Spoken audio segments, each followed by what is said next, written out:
भगवान बुद्ध के लाखों अनुयायी थे। इन्हीं में से एक पिछले कई सालों से रोजाना उनके आश्रम में जाया करता था, उनके प्रवचन सुना करता था, ध्यान लगाया करता था और वापस चला जाता। यह सिलसिला ऐसे ही चलता रहा, मगर एक दिन यह अनुयायी आश्रम नहीं आया और उसके बाद उसने आश्रम में जाना ही छोड़ दिया। बाकी कई लोगों की तरह बुद्ध ने भी यही महसूस किया कि उसका नियमित आने वाला अनुयायी किसी वजह से अब आना बंद हो गया है। इस बात को कई दिन बीत गए।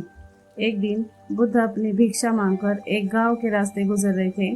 यह गांव दरअसल उसी अनुयायी का था जिसने अब आश्रम में आना छोड़ दिया था। बुद्ध उस अनुयायी के घर की तरफ चल दिए। जब उसके घर के पास पहुंचे तब वो अनुयायी अपने घर के आंगन में कुछ काम कर रहा था।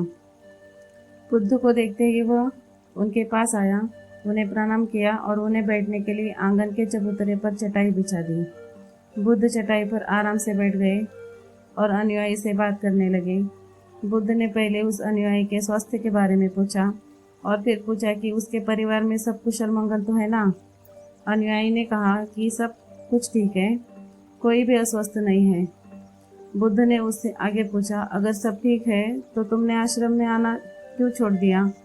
अब अनुयायी ने थोड़ा सा शर्मिंदा होते हुए कहा, गुरुजी, मैं क्या करता, मेरे पास पहनने के लिए सिर्फ एक ही जोड़ी कपड़ा है और वह भी अब जगह जगह से फट चुका है, उसमें कई जगह छेद हो गए हैं। अब आप ही बताइए, ऐसे हालत में मैं इतने सारे लोगों के सामने कैसे आता। बुद्ध ने उसकी तरफ ध्यान से देखा और पाया कि उसकी बातों में पूरी सच्चाई थी और उसके कपड़ों की हालत खस्ता थी। बुद्ध ने मुस्कुराते हुए उस अनुयायी के कंधे पर हाथ रखा और सब ठीक हो जाएगा बोलकर उसे दिलासा दिया और वह वहाँ से चले गए।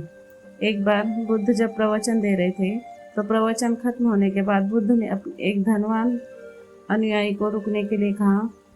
बुद्ध ने उससे कहा कि वह उनके गरीब अनुयायी को 2 जोड़ी कपड़े भिजवा दें। श्रीमंत अनुयायी ने उनसे वचन दिया कि वह अगले दिन जैसा उन्होंने कहा है वैसा ही करेगा। अगले दिन अपने वचन के मुताबिक श्रीमंत अनुयायी ने अपने नौकर के हाथों न सिर्फ उस गरीब अनुयायी के लिए बल्कि उसके पूरे परिवार के लिए 2 जोड़ी कपड़े भिजवा दिए। नए कपड़े पाकर गरीब अनुयायी और उसका पूरा परिवार बहुत खुश हो गया। अगले दिन से बुद्ध ने देखा कि वह अनुयायी फिर से आश्रम में आने लगा है। बुद्ध ने उससे पूछा कि तुम्हें कोई परेशानी तो नहीं है, अगर है तो बताओ। अनुयायी ने कहा, अब मुझे कोई तकलीफ नहीं है, बस कपड़ों की थी जो आपने हल कर दी। अब मैं बहुत खुश हूँ। बुद्ध ने अनुयायी से पूछा, अच्छा बताओ, तुमने अपने पुराने कपड़ों का क्या किया। अनुयायी ने कहा, हमारे ओढ़ने के कपड़े ओढ़ने लायक नहीं बचे थे, इसलिए मैंने अपने पुराने कपड़ों को उनकी जगह इस्तेमाल करना शुरू कर दिया। बुद्ध ने पूछा, फिर तुमने अपने ओढ़ने वाले कपड़े का क्या किया। मैंने उन्हें पर्दों की जगह इस्तेमाल करना शुरू किया। अनुयायी ने कहा, उन पुराने पर्दों का क्या हुआ। बुद्ध फिर से पूछा, मैं उनके 4 टुकड़े करके चूल्हे से गर्म बर्तन उतारने के लिए इस्तेमाल करता हूँ।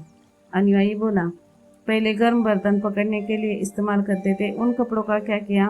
बुद्ध ने फिर से पूछा, मैं अब उन्हें घर में पोछा लगाने के लिए इस्तेमाल करता हूँ। अनुयायी ने जवाब दिया, पुराने पोछों का क्या किया, वह भी बता दो। बुद्ध ने अगला सवाल पूछा, वह कपड़ा कुछ भी करने लायक बचा नहीं, इसलिए मैंने उसे तार तार अलग कर दिए और उनसे दिए की बाती बना ली। इन्हीं बातियों में से एक बाती आज इस आश्रम में भी मैं जलाई है, उसी की रोशनी में हम बैठे हैं। भगवान बुद्ध अनुयायी के जवाबों से बहुत खुश हुए। उन्हें इस बात का काफ़ी संतोष हुआ कि उनका अनुयायी किसी भी वस्तु को अच्छी तरह से इस्तेमाल करता है और हर वस्तु की कद्र करता है।